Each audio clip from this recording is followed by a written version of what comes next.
দেখো কি চেঞ্জ হয়।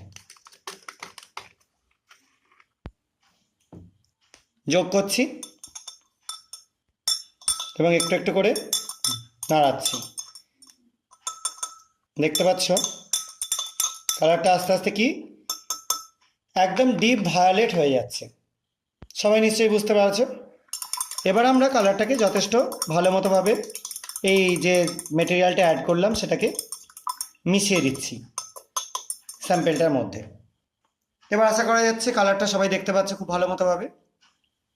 এবার আমরা এই পাশের কন্টেনারে রাখা একটা লিকুইড এর মধ্যে ড্রপ ওয়াইজ অ্যাড করছি, একদম ড্রপ ওয়াইজ 2 ড্রপ অ্যাড করলাম এবং নাড়াতে শুরু করছি।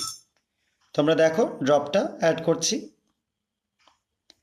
এবং অ্যাড করবার কারণে একটা জিনিস চেঞ্জ হচ্ছে দেখতে পাচ্ছ, যে জায়গাটা জিনিসটা পড়ছে সেই জায়গাটা কেমন লাল লাল হয়ে যাচ্ছে। আশা করা যায় তোমরা বুঝতে পারছো না। এবার আমি একটু বিকারটাকে ঘুরিয়ে দিচ্ছি যাতে তোমাদের দেখাতে সুবিধা হয়। দেখো ভালো মতো খেয়াল করবে, দেখো যে জায়গাটা পড়ছে সেই জায়গাটা কিন্তু লাল হয়ে যাচ্ছে। আর ওপরে একটা দিকটা দেখতে পাচ্ছ একটু হালকা সবুজ মতো কালার চলে আসছে।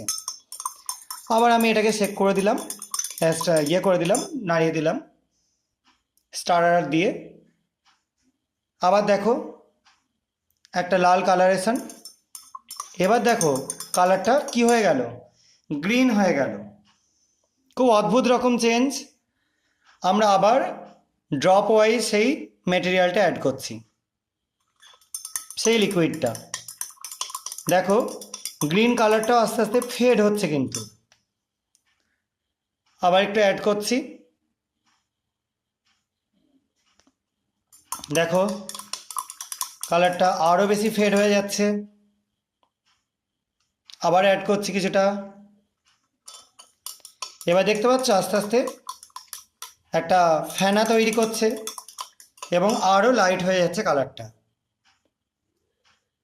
আবার কিছুটা অ্যাড করলাম।